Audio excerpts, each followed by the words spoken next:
This week, Nigerians were introduced to two books that are supposed to shed light on certain developments that have happened between 2015 to 2023. From a perspective, for the most part, is quite privileged. And of course, these two books were launched just a couple of days ago. It had all the highest level of dignitaries in the country. And it's, of course, giving Nigerians a fresh insight into something that otherwise they would not necessarily know. And it has to do with the immediate past president of the Federal Republic of Nigeria, President Muhammadu Buhari. And who best to tell us about the president than someone who spoke on behalf of the president for the past 8 years. He's his special advisor on media and publicity, Mr. Femi Adesina. But just before we start to get his take on the book and what Nigerians can expect from it, let's give you just a snippet of that launch in case you missed it. And let's hear from someone who worked closely with the president with a personal reflection on his experience with President Muhammadu Buhari. Working with Buhari, reflections of a special advisor, media and publicity. There have been quite a few books already written about President Buhari, and they cover a lot of detail, a lot of it historical, and of course several about his numerous achievements since he first came into office in 1983. But the reason why this personal account will be interesting for those who read it, and I have had the particular good fortune of having read it before today. The reason why this is particularly interesting is because even after 8 years of being president, President Buhari and so many books written, President Buhari still remains an enigma to many Nigerians who want to understand who really is President Buhari. Not the public persona, but who is he as a person. And I think Femi Adesina has done a great job, especially in covering an aspect of the former president that is not well known, which is his sense of humor, his ability to tell a good joke and to take a good joke, his ability to laugh at himself. I have a long repertoire of Buhari jokes, and Femi has helped me to add a few more, and one day soon we will launch a book, this time not working with Buhari but laughing with Buhari.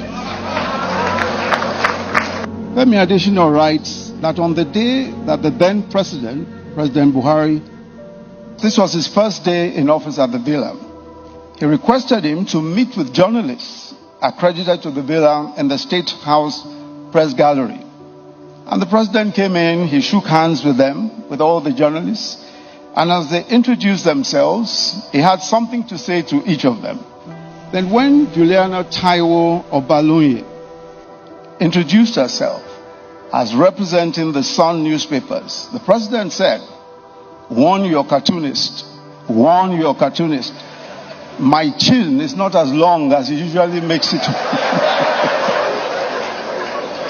Sometime in 2019, I complained to him very bitterly about a libelous comment that was made against me, and that I wanted to give him notice that I would be suing those who had libeled me. And he said to me in his usual style, Professor, don't let these people bother you. Do you know what they did to me recently? They actually printed an invitation card that I was going to get married on a Friday at the National Mosque. He said, and you won't believe Nigerians, there were thousands of them waiting for me at the National waiting for me to come and get married. and to tell you that President Buhari was always ready to laugh at himself. Of course, we've heard already from General IBM Haruna, retired, of how, when he was being criticized about his journeys and all that.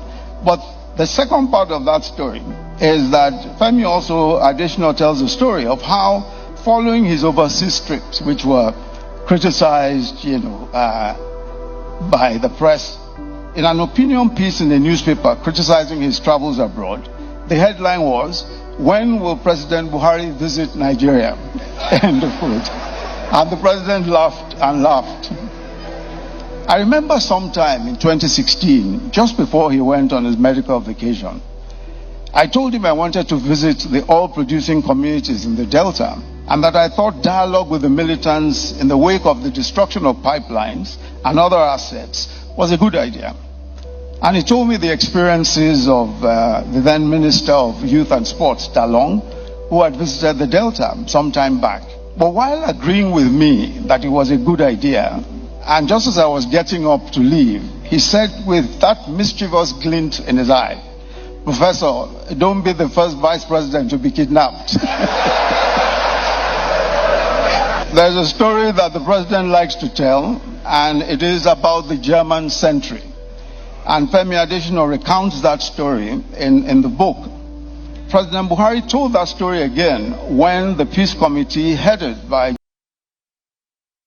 Well, if that doesn't whet your appetite for what's to come, I don't know what will. We're happy to have join us on Daybreak this morning by the Special Advisor, Media and Publicity to former President Muhammadu Buhari, Mr. Femi Adesina, an author, veteran journalist and winner of Editor of the Year for 2007 by the Nigerian Media Merit Award. He started his career, of course, in journalism as a writer for radio in Lagos. He also then later joined Vanguard newspapers. Adesina wrote for Vanguard newspapers and National Concord newspapers before joining the Sun newspaper, where he later rose to the role of editor-in-chief. Mr. Adesina, good morning, and it's a pleasure to have you join us on the program. Thank you. Good to see you. Before we move deeply, your predecessor said his phone stopped ringing at some point, and I was wondering what has happened to your phone. Have they stopped ringing? In fact, my wife complains that, don't they know that you are out of government? Why are they still calling you? So the reverse is the case in your own. Right, exactly. Good to see you. First of all, let's talk about this book and your motivations for writing it. For most Nigerians, President Muhammadu Buhari's time in office is still fresh in their minds. It's barely 8 months, I think, give or take, since he left office. What is the motivation for writing these two books? Well, the motivation is that I worked with a man that I think a lot of Nigerians don't know. And it would be remiss of me if I worked with him so closely and I've known these diverse personalities, and I then don't write to educate those who have imbibed wrong narratives about him. Because President Buhari is somebody that a lot of Nigerians have imbibed narratives that are completely false.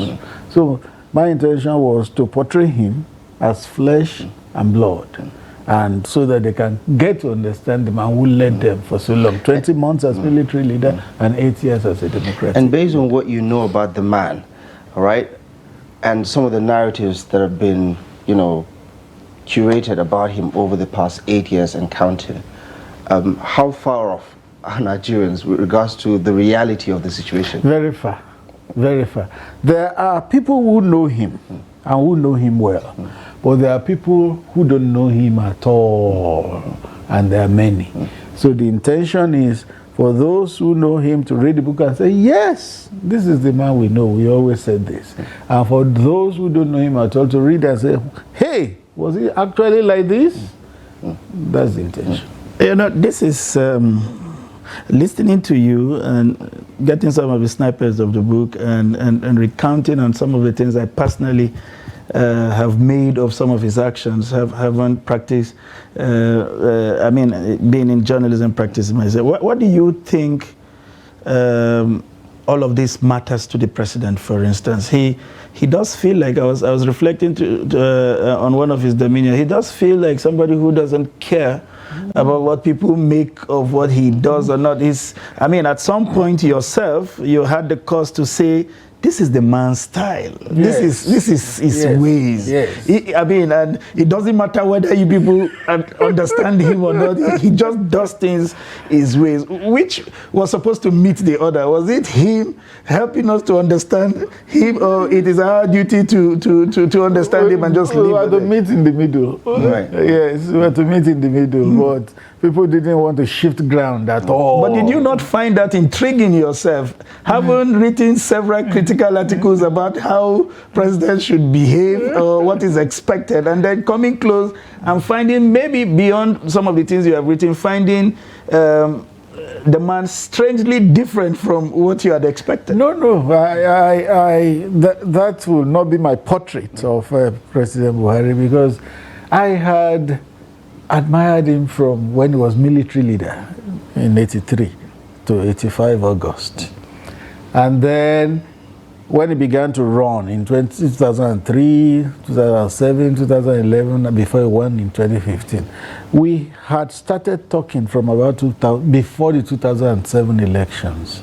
So I guess that I had known him beyond what the ordinary Nigerians knew, because whenever I wrote about him in my column in The Sun, he would pick his phone and call me, and we would discuss that article. So I got to understand who the man was and what are the things that actuated him to do most of the things he did. And he became president in 2015, but by 2013, when I lost my mom and we were burying her, I just sent a card casually to his house in Kaduna. Ismail Omikwina was our bureau chief in Kaduna. I sent the card and said, drop this in General Buhari's house for me. Lo and behold, he showed up. He showed up. Many people do not know that part of him. Do not know that part of him. He just showed up. When I saw him, I was shocked. I screamed, General, you came. He laughed. He said, why shouldn't I come? And being a Christian program, he stayed throughout. This was a man they call bigot. A bigot would never step into any place that is not of his own religion. He came, he sat throughout, and he left. So I got to know him even before I began to walk with him. So those things were not strange to me. For most people, right? And I know there is perhaps a pun in there, and that's why the title went working with Buhari, because most of his former, people who work and serve at the pleasure of the president say we worked for Buhari. So, do you care to explain why you said working with him instead of for him? Yes, because, like I said at the launch of that book on Tuesday, for me, Buhari is a conviction. If I didn't believe in him, I wouldn't come to work for him in the first place. Look at where I was when I was invited into that government. I was editor-in-chief, MD of The Sun. I was president of Nigeria Guild of Editors. I was not looking for a job. In fact, when I got invited, it took me time to accept it. One of the things that made me accept was I had been selling this man to Nigerians since 2003. Now the opportunity comes to work with him. And he says, come. And I said, no, I'm not coming. So that's why I agreed to come. So for me, it was working with Buhari, because for me, Buhari is a conviction. I had believed in him. I had pointed him to Nigerians for many years. So when I then came to serve in that government, I saw myself working with him. So definitely, the proof is in eating the pudding. So you interacted with, you came from a community that was always beaming satellite on your principal, even though it was your constituency. How difficult was it, trying to explain to your own constituency that the prism from which they were looking at the president was different from the one you saw? And do you think they erred, concluding on some of the things they did from the standpoint of where they were as different from yours? Because I know you wrote a number of articles countering positions that were taken by your own constituency. And we felt like we have lost this man completely to the villain. No, on the contrary, when you eventually get to read that book chapter by chapter, there is a chapter that is titled Buhari and the Media. He told me one day, he said, I have parted ways with the media long ago. That's a man for you, doesn't pretend. He said, I parted ways with them long ago. There was another day I went to meet him to advocate for something. He said, you are one of them. You are one of them. You are always supporting them. The former president always felt like the media was after him in a way. No, I think it was just that he felt that he didn't get enough understanding from the media. You know the issue of the 2.8 billion thing in the NMPC when he was minister and all that. He felt he didn't have a fair hearing, he didn't have a fair deal.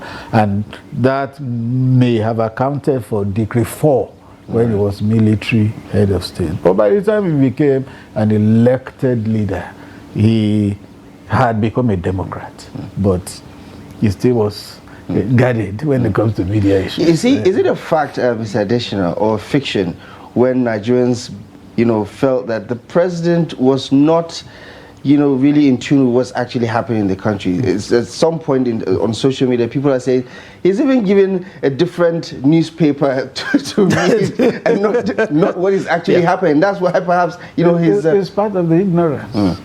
They don't know this president. They don't know his sharpness. They don't know his presence of mind. That's one of the reasons why I wrote that book. They didn't know the president at all. The president that would tell me 10 a.m. every day, he wanted to see media summaries.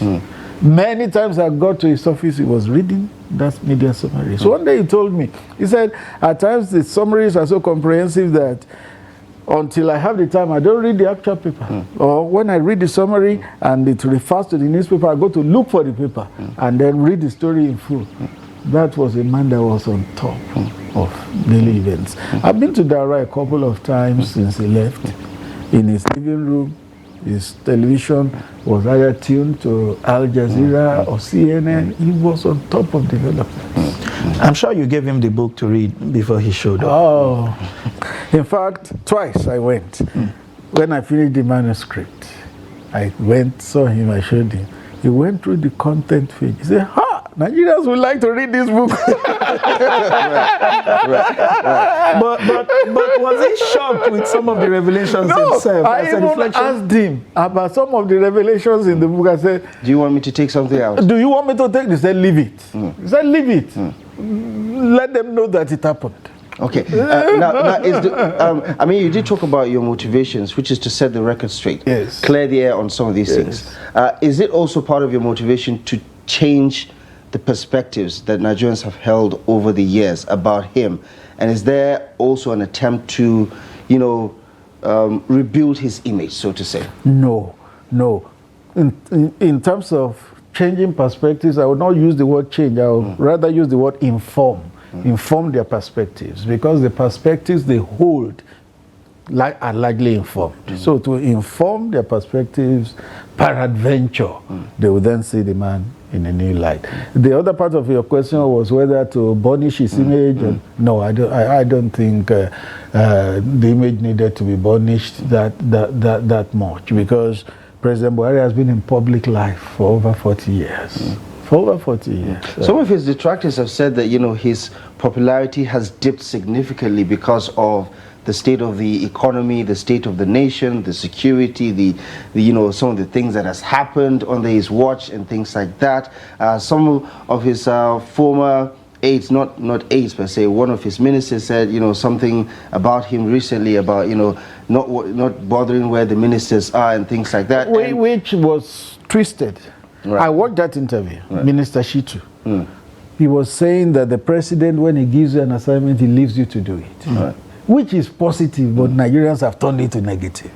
So Minister Shitu himself must have been appalled by the interpretation they gave that interview. It was not negative. Did you also feel that your constituency was not fair to you most of the times in the way the actions of the president were portrayed? Because we were always getting this comment about twisting the comments that were made from the president every time, and it felt like it wasn't the same English language that there was a lot of twisting. Even me, things I said. There was a day I granted an interview to a TV station. My immediate elder brother, a professor at UI, was in Kaduna. He went for a program. He watched that interview. The next day, when he saw the reportage of that interview, he called me and said, was it not the interview yesterday? Right. See how they have twisted it. So it happens a lot. It happens. But this was a president that came to power on a very popular conviction. You know, people had loads of hope around what he could do, especially given his military background and some of the security challenges we had. At what point did you think the narrative changed? It was popular at the beginning and then suddenly... It was popular till the last day. Okay, by your own reckoning or... Let me tell you, when President Buhari had the health challenge in 2017, he traveled in January, came back in April, went again, and he didn't come back till August 19. I tell you, that day, for us to move from the airport to the villa, took us almost 3 hours. I had never seen that kind of population. I never knew Abuja was that populated. It got to a point along the express, along, what do they call this community along the express? Lugbe. The convoy came to a standstill. The people filled the road. I looked at it, I said, these are the people that are bearing economic brunt. These are the people that are bearing the brunt of the insecurity in the country. See the reception they gave this man. He remained very popular. A number of times that I've gone to Daura, you needed to see whenever the president stepped out. When I landed in Katsina, immediately they saw me, almost 20 people gathered around me and said, Adeshino, we know you, and we know where you are going. Help us greet Baba. The man remains ever popular. Right. But some vocal minority may want others to believe that he lost popularity. I don't believe so. Right. And in talking about some of those things that happened while he was still in office, which I think the book would capture them in great detail, let us in on the, what most Nigerians were saying, whether it's online or on the streets. I've had some of his former supporters who look back and, are saying all sorts of things about how, the state of affairs has really hit rock bottom, so to say, especially with some of these security developments, whether it's the kidnappings or the attacks, and say, oh, where is our president? Why are we not getting a nation address? Why is he not talking to the media? Does he not care about what is going on? Why are those people who capture those situations in that manner, why are they wrong? And what can you speak to his own pattern of leadership? The truth is that you will never be able to please everybody. There's a saying that no drummer can please all dancers. I recall that during the COVID lockdown, in the first month, President Buhari made 3 broadcasts to the nation. Then I was on a TV program like this, and people were phoning in, and somebody phoned and said, where's the president? He must talk to us. He must talk to us. He must talk to us. And he had made 3 broadcasts. So those 3 broadcasts, he was not talking to the nation. They would rather want somebody like Donald Trump, who is always tweeting, and you know that has its drawbacks. And like I always said, then style is idiosyncratic. It differs from person to person. That was President Buhari's style, a man of few words. He preferred his action to speak. See, grounds that Nigeria broke in the anti-COVID matter. They had thought Nigeria would suffer deadly blows. But see what happened, because he put the necessary things in place and he allowed the work to be done rather than coming to speak every day. So the expectation of certain people may not be quite right in terms of presidential towards the end. I remember he gave an interview and he said, listen, he can't wait to finish. What was that like? Because in classic Nigerian fashion, it rubbed us the wrong way. Why would he say that when he still has 3 months to go and a lot of problems to solve? Why would he say that he can't wait to go? So explain what that period was like. I'll tell you one event. 1 week before he left, it was called the regimental dinner of the military. Yeah. He was there. He just told them, how I wish this 1 week would pass. the 1 week ahead. Even we, his aides, we also couldn't wait to leave. We were almost sleeping on our feet because that time was packed with a lot of activities, commissionings there, meetings here, and all that. It was a hectic period for all of us. But let me go back to shortly before the second term. You will see it in that book. When some people approached President Buhari to run for a second term, he said, second term in this country? I would rather go. So it was... So he wasn't in on the second term? No, he was not very keen on it. And you know, one of the things that probably made up his mind to do a second term was when Obasanjo wrote that letter and said the horse rider must now dismount. Right. And he said, who does he think he is? Right. Is it the one that will determine who will mount the horse and who will dismount? He said, I'll run and I will win. He said it in Bauchi. We went to campaign. He said it in Hausa, but we understood what he said. That they have said I should not run for a second time. So I'm going to run and I will win. And truly he won with a wider margin than he won in 2015. Interesting. And one of the things that also we saw around the book launch and everything was that despite what the public perception, he seemed to hold a slightly different view, or rather he's not so much influenced by public perception around an issue. I mean, we know generally that the Emefiele has been going to try, especially on one of his policies, the Naira redesign. But the president is coming out to tell us that was instrumental to the quality of the elections. Yes, he had always maintained that. Yes. He had always maintained that. So give us a sense of how sometimes it appears, because at some point, in fairness, we concluded that the only people who are enjoying this administration are the president and those who are close to him. How do you sieve the frustrations of Nigerians, even though you do not agree with some of the things they say from the things that are written? Yes, at any given time in a country, there will be certain frustrations. There would never come a time in a country when it will be El Dorado.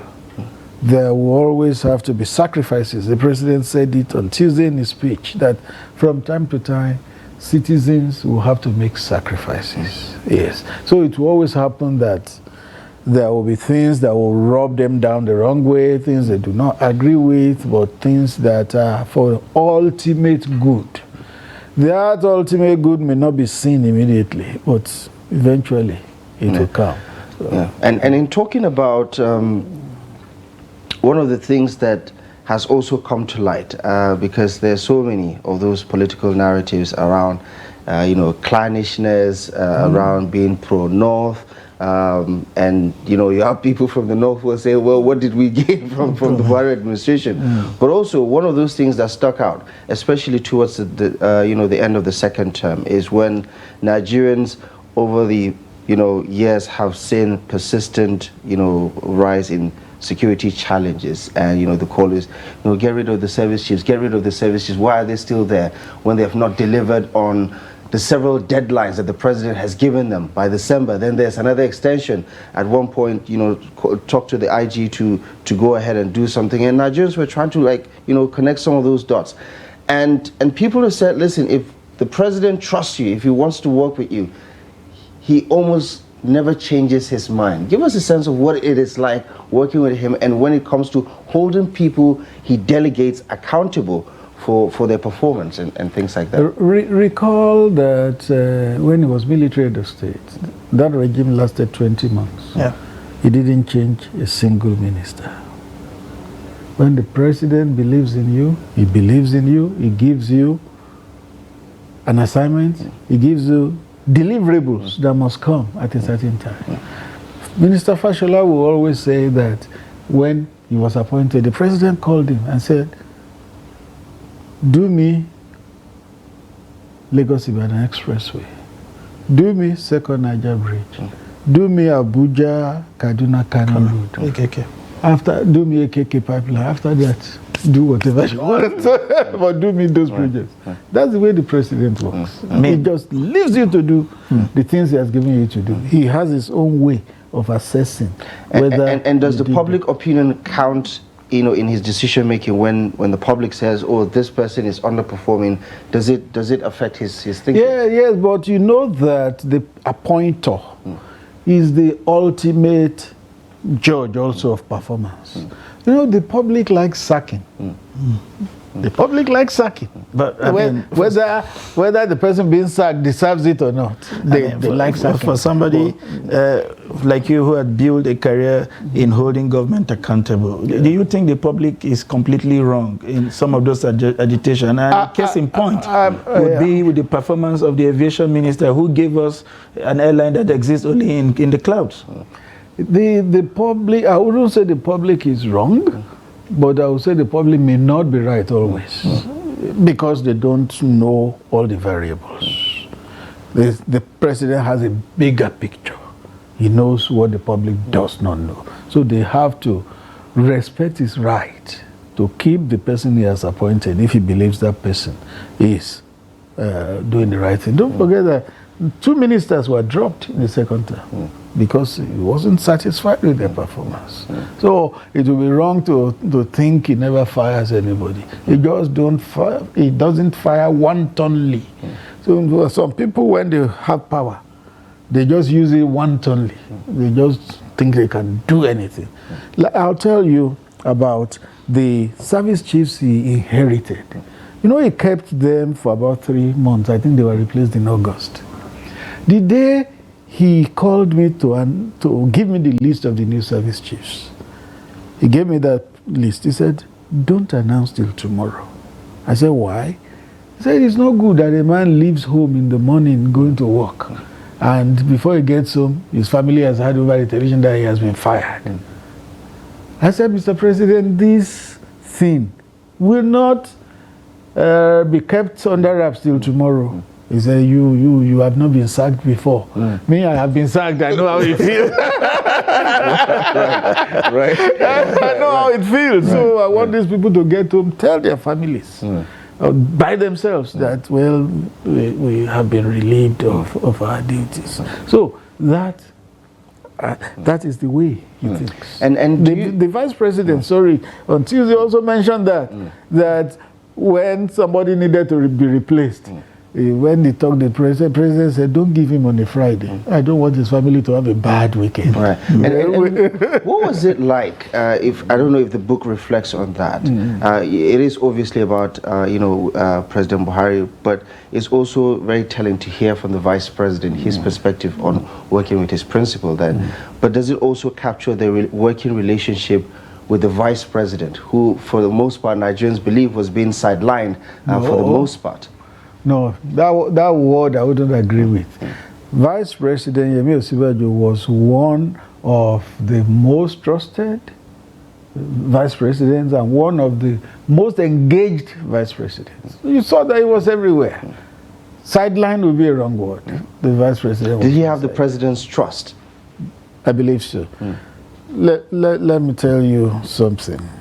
When I took this book, The Final Walk, to Dara, the president was flipping through. And when he got to where we had pictures, he said, "The VP, my loyal VP." So that answers a lot of questions. A lot of questions. Okay. And in talking about expectations, right? Because we're talking about working with Buhari, there is another book that talks about the legacy, and I think that's where, for the most part, Nigerians are going to say, well, Mr. Adesina, we know what the legacies are. We know anybody that knows it will not say that. Anybody that knows it will not say that. Okay, so how do you square this circle then? What you believe is an achievement and how Nigerians feel about those difficult times, because during the launch, the president also said it wasn't the intention of my administration to cause pain. Yeah. But, this is how some of these things go. When you're trying to, improve things, you didn't sign up for the COVID pandemic, you didn't sign up for, global slowdown in the economic indices and things like that. But also, do you factor in what Nigerians felt as you're capturing some of those moments? No, that shouldn't bother one, because informed Nigerians know the truth. But there are some people who are deliberately blind. And they're the ones you describe as the wailing whale. If anybody is deliberately blind, there is nothing you can do. There is nothing you can show him. Place it right before his face, you see he doesn't see it. And in legacies, are you talking about numbers? Is it about just data? Yes, that other book, The Buhari Legacy, is actually done by a set of academics. It's put together by about 100 university teachers, and is sector by sector, 5 volumes, achievements in different sectors. And I tell you, those achievements are there. And if you take my book, Working with Buhari, there are 80 pages embedded in the middle, which look at all, at least major achievements of that administration, sector by sector. And you cannot wish them away. Would you say it will be a page turner? Because for some people, we don't want to. And is this revisionist in any way, that we're trying to change some of the facts of the matter, for instance? No, we're not changing anything. We're just emphasizing what is the matter. We wouldn't attempt to change anything. You know, one thing about President Buhari is there were times when there will be issues the public will be agitated about. But once he felt that those things were already in public domain, he will tell you, don't say anything. So did you have basically some kind of conflict with the president with regards to feeling the urge to respond to some of those things you see, and he's telling you you don't have to say anything? No conflict at all, because I had to respect his opinion and decision. I was not speaking for myself, I was speaking for him. For instance, there was that December when Southern Kaduna erupted very badly. All through Christmas, they were killing. And every day, El Rufai was coming. He was discussing the president. The president was meeting with the service chiefs. So we got to a point one day I went to meet him. I said, Mr. President, this Kaduna matter, what do we say? I said, what can we say again that we have not said? He said, until the people agree to live together peacefully, nobody can impose peace on them. He said since 1980 or 81, they have been killing themselves in that place. And until they agree to live together, nobody can bring peace forcefully. So that was one occasion when he said, don't say anything. Another one, El Zagzaki and Buratai convoy, that face-off which led to shootings. And I went to meet him. I said, what should we say? He said, leave it. Leave it. He said, you know, I lived in that axis. There were days we would be traveling and they would take over the road. And a journey that should take us 30 minutes, 1 hour, will last 4 hours. He said, there was no government they didn't take to ransom in this country. He said the only government that dealt with them was Abacha, because that one was very tough. And he said, so leave it this time, don't say anything. And there's one narrative about him about being vindictive, for lack of a better word, like when you've been like an enemy in the past and he has you on something, he holds it. A lot of people talk about the Dasuki investigations and things like that. What can you tell us about the president's disposition to some of these issues? Does it take them personally? I wrote about it in that book. I had seen people who in the morning were abusing the president on TV, and who, when I went to the house in the evening, I saw them at dinner table with him. Right. He was that kind of person. I believe that there is no bone of animosity in his body. It surprises me, because even me will not do that. If I saw you abusing me in the morning and then you crept into the house at night to now eat with me, no, I'll be very careful with you. But President Buhari, I believe, has Do you also capture the campaigns, 2019 campaigns? Do you also capture the 2023 developments up until the last? More 2023 than 2019, because 2023 was epochal in that he was leaving government, another person was to come, so all that was captured. Is the book out? out there. Right. Okay. As much as I would love for us to keep, going on, unfortunately, we will run out of time. Yes, there's just so much we can take. I want to encourage you all to be on the lookout for the book. We're not sure which of the bookstores have it or if they can get it online. Yeah, well, Roving Heights is a popular distribution. Right. Interesting. You've heard it first time from him, even though he's not paying for that. This is a favor from me to a senior colleague. This is the pass you get, yeah, exactly. Yeah. All right.